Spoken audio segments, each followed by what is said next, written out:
Nasusunog ang Rusya. Halos araw-araw umatake ang Ukraine. Galit na galit ang mga tao sa Rusya sa digmaang sinimulan ng kanilang leader na ngayon ay umaabot na sa kanilang mga tahanan. At ano ang ginagawa ni Putin? Nagtatago siya sa kanyang mga bunker habang nagkakagulo ang kanyang bansa sa paligid niya. Ngayon, nabubuhay na sa takot si Putin at dapat lang. Pareho mga Ukrainian at Russian ang naghahabol sa kanya at ang tanging magagawa niya ay magtago at manatiling hindi napapansin habang sinusubukan niyang ayusin ang kanyang palpak na pananakop.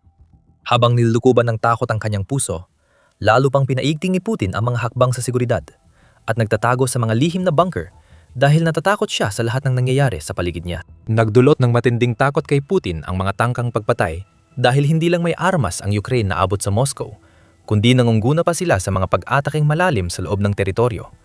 Kaya hindi naligtas ang pakiramdam ng presidente ng Russia saan man siya naroroon.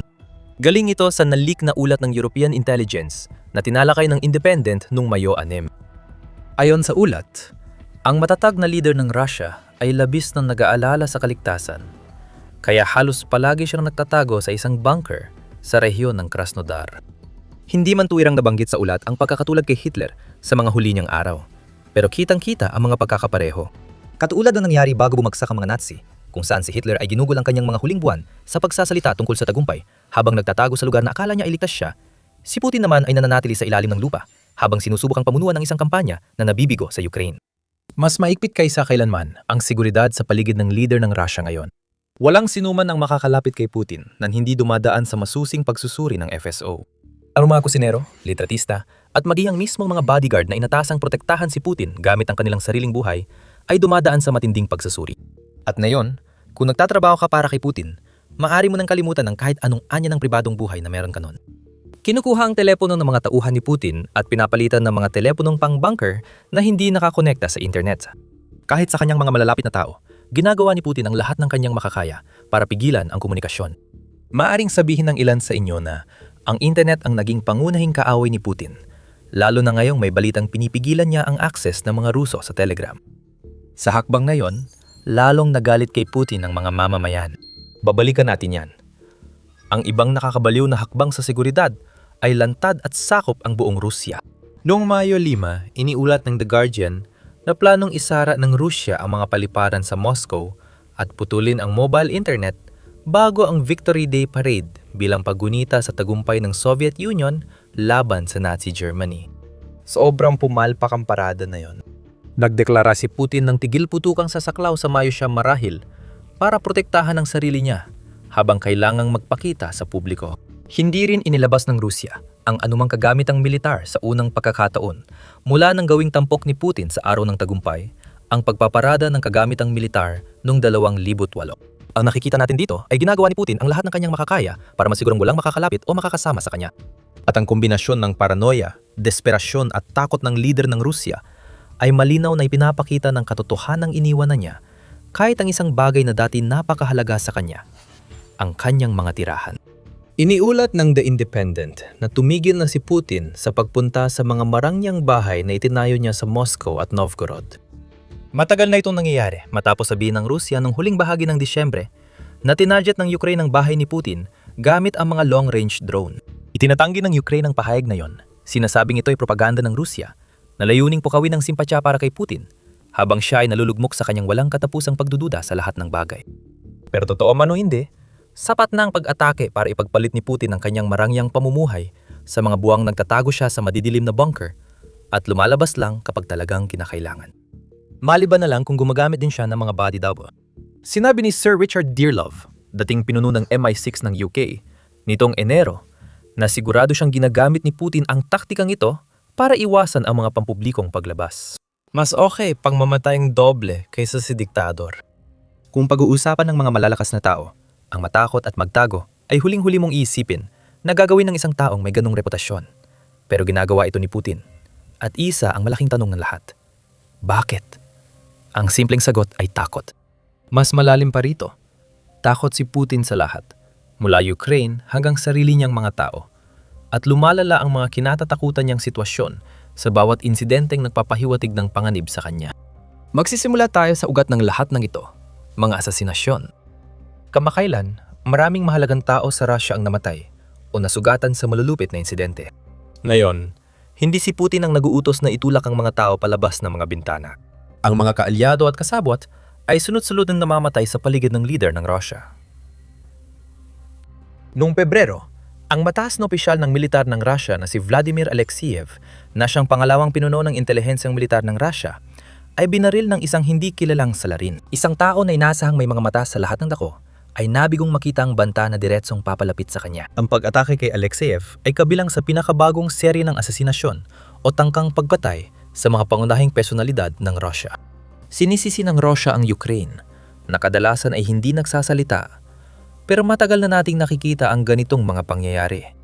Noong 2024 namatay si Lieutenant General Igor Kirillov, pinuno ng Radiological, Chemical at Biological Defense Forces ng Russia dahil sa pagsabog ng scooter na nilagyan ng bomba sa labas na kanyang apartment sa Moscow. Pinakamahalaga sa mga asasinasyong ito at posibleng dahilan kaya nagtago si Putin ay nangyari noong Disyembre 2025. Namatay si Lieutenant General Vanil Savarov dahil sa bombang itinanim sa ilalim ng sasakyan. Dati siyang pinuno ng Departamente ng Operational Training ng Russian Army, si Savarov ay namatay sa ospital matapos ilang oras dahil sa mga sugat.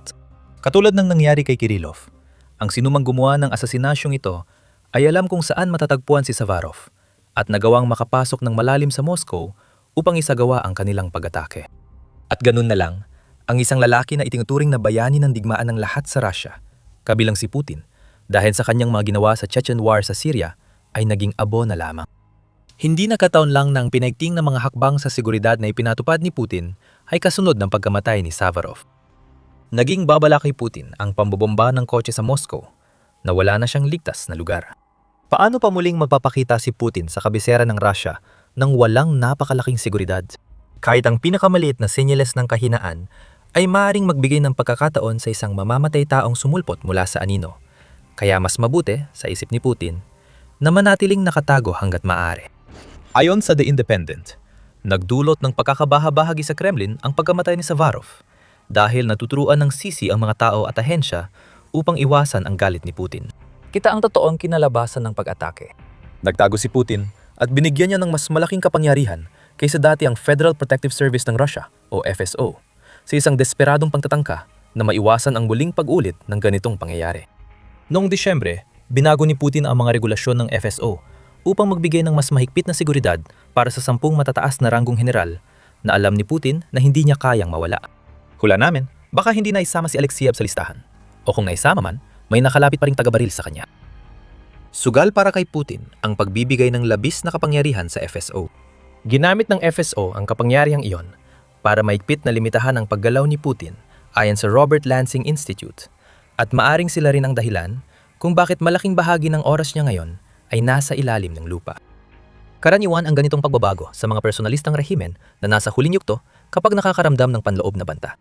Ayon sa Institute, ang paglilimita sa pagkakalantad ay nagpapababa ng panganib hindi lang sa mga pisikal na banta, kabilang ang mga drone, kundi pati sa mga panganib mula sa mga taong nasa loob mismo.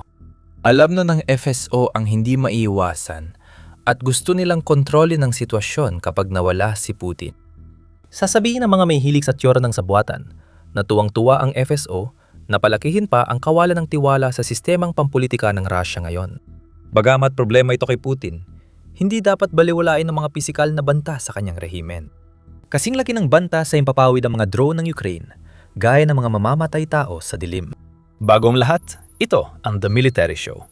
Dito, bumlarawan ang ipinapakita, hindi lang balita. Pindutin ang subscribe para updated ka lagi.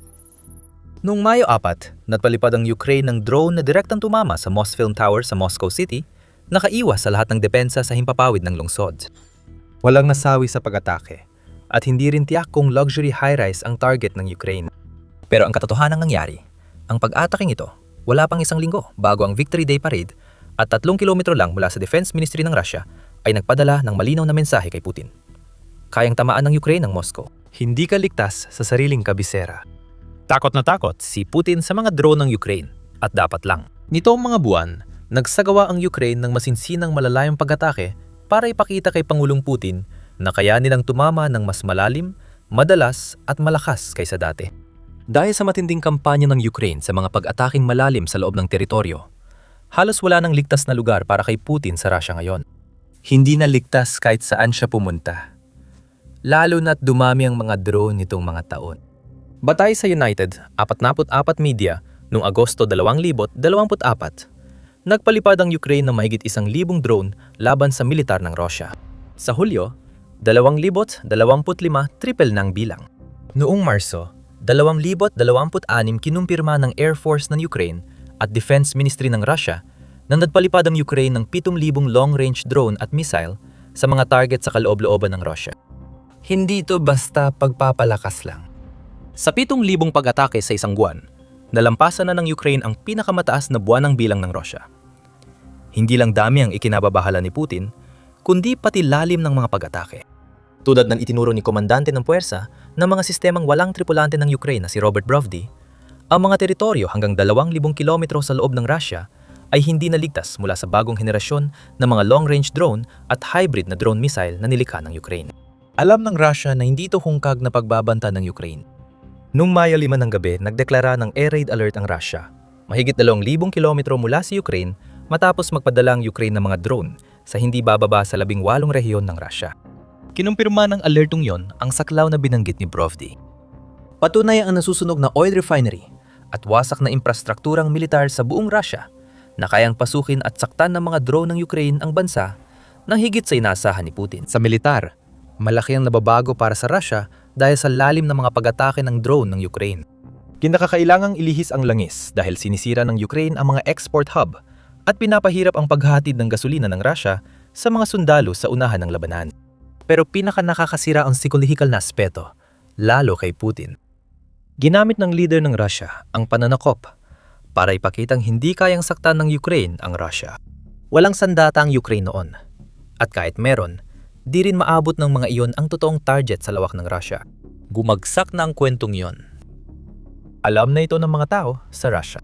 Kahit may internet restrictions at control ni Putin sa kwento, di mo matatanggi ang tunog ng air raid sirena, usok, at pagsasara ng paliparan.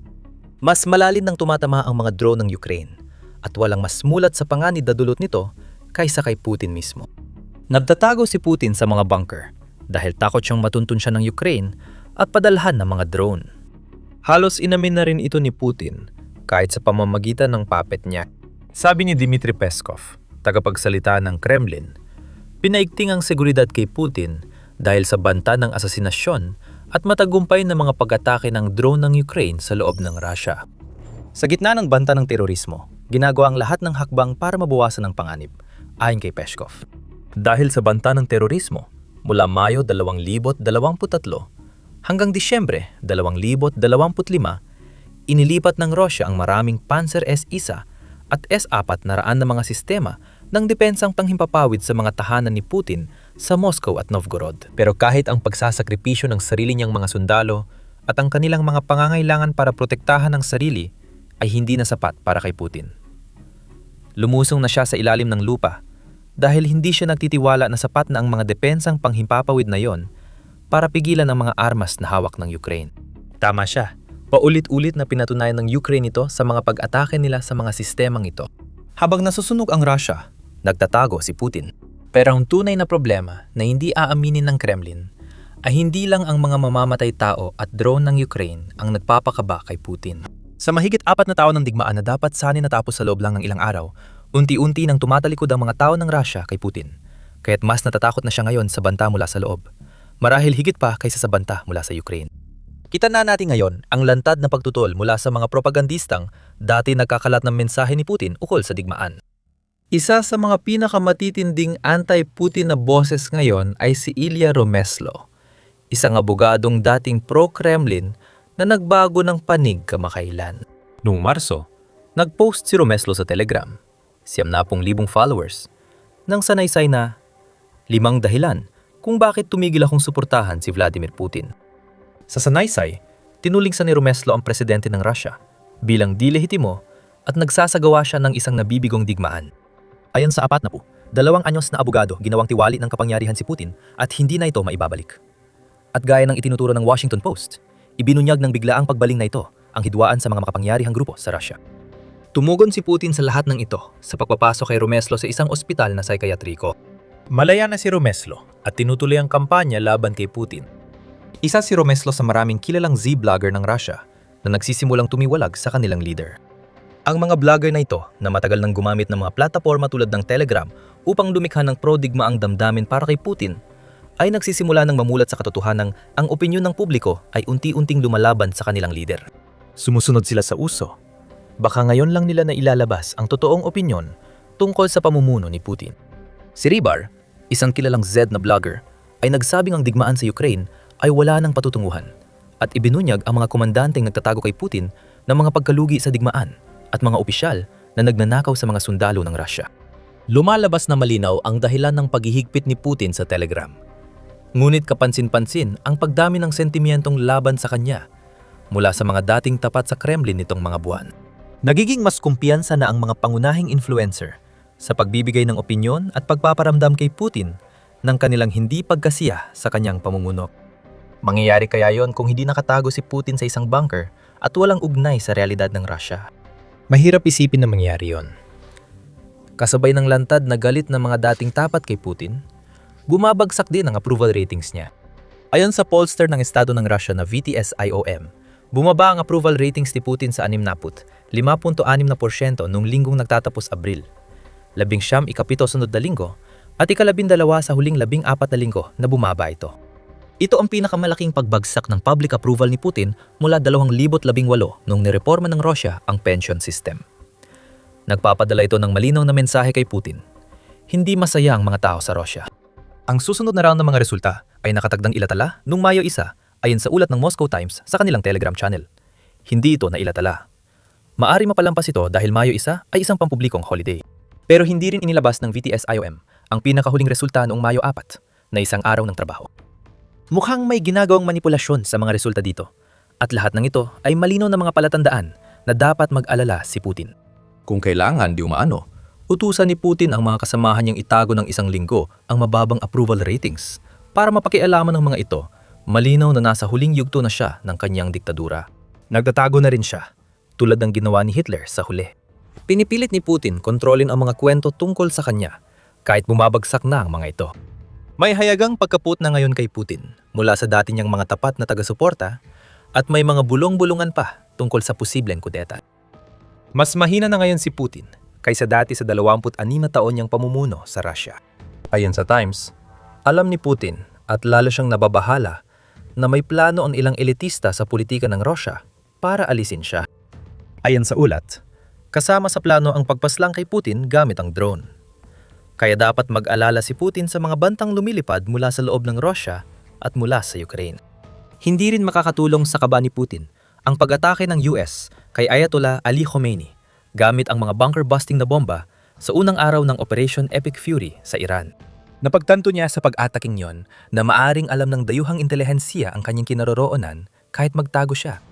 Si Putin, dating malakas, ngayon ay parang daga na lang sa maze ng kulungan. Isa-isa nang napuputol ang mga daan palabas niya. Sa utak ni Putin na puno ng takot, iniisip niyang lahat ay kalaban niya. Baka tama nga siya. Habang nagtatago si Putin, unti-unting nawawala ang kanyang kapangyarihan. Walang lugar na mas malinaw ito kaysa sa Crimea. Ilegal na inangkin ng Russia ang Crimea noong 2014 at dapat sana'y naging monumento ito sa pang-ingibabaw ng Russia. Pero ngayon, papalapit ng Ukraine sa pagpapalaya ng peninsula mula sa kamay ng Russia.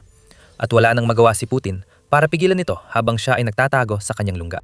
Panurin ang aming video tungkol sa master plan ng Ukraine para sa Crimea. At kung nagustuhan mo ang napanood mo ngayon, huwag kalimutang mag-subscribe sa The Military Show para makita pa ang iba naming pagsusuri tungkol sa kalagayan ng pamumuno ni Putin 4 na taon na mula na magsimula ang kanyang pumapalpak na pananakop. At maraming salamat, gaya ng dati, sa panonood.